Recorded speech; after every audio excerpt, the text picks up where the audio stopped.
Thanks for the question, Lucas. The way I stay consistent with my spin putting is repetition. Lots and lots of practice, spending hours upon hours practice putting. And another way I can stay really consistent is with the spin putt.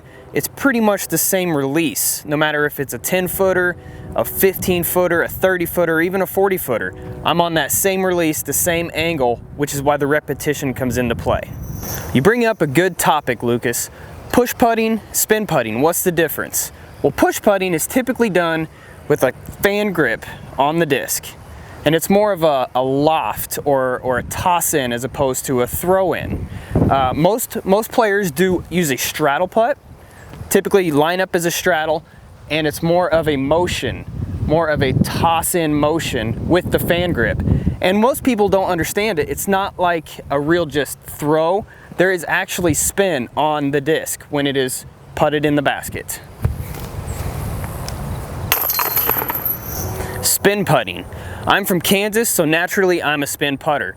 Here's the reason why. It's typically always windy out here in Kansas.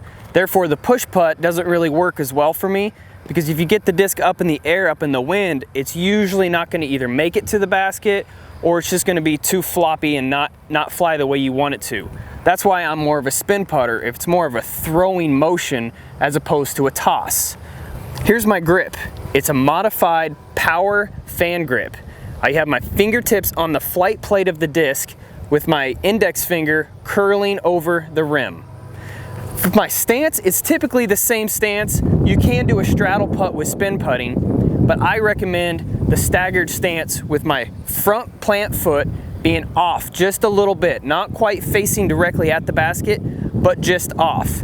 And you want to remember, when you're spin putting, you got to find that same link and come from the hip as opposed to a motion. You want to come from the hip, following through, grabbing that chain.